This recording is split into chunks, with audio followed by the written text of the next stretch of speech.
The back wedge goes on the outside of the foot. The idea is it's making the heel dive inwards, and this one underneath here is making the front foot do this, back foot does this. So there's a movement in the midfoot, this section here, forefoot, hind foot, midfoot. We want that part to twist, and that's where the pronation will be. Squats is such a useful pattern to do when you're training squats. You're training your neurology to go all the way down to the feet. The brain loves squats, the cardiovascular system, the heart. Getting strong in the legs is really, really important. So we want to do 3 sets, at least 3 sets of 10. We can load this by holding onto a kettlebell, dumbbells in the hands, barbell on the back. So 3 sets of 10 is a really good start. Then we can, until we get 3 sets of 12, add some weight, or we can build it up to 3 sets of 20, and then we start adding some weight. Going back to 3 sets of 10, 3 sets of 12, till we gradually build up to the 20 again, add some more weight, and gradually we can add more sets.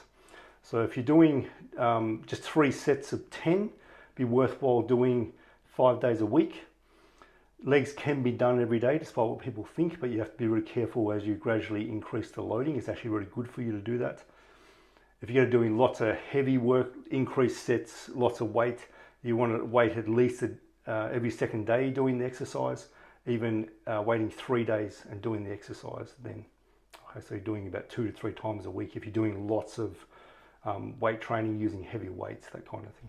This can also be progressed by 1 foot putting the weight in that leg, bending the knee so you can't see your toe, coming back on a kickstand. So I've just got my toe touching, so I'm not putting weight into this leg. So all the weight's going through here, doing your squat pattern this way. The weight's still going right through the center of the foot. You can grab a chair and put pressure on the chair, so through your arms. It's a really good way to progress a single leg squat, building up to that. And gradually needing less force until you don't need force, then start putting weight in the hands through dumbbells. There will be a natural lean forward when you do this, of course. So that's working on a single leg squat. Of course, we can also lift that leg, lower yourself down, and practice that way as well. Going into a lunge position, pelvis a little bit tucked under. Same thing. So using a good form with the lunge. We go into split squats.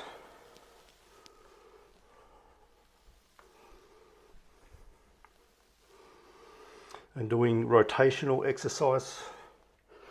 So we're getting greater internal rotation. So I can grab a weight plate as I'm doing this.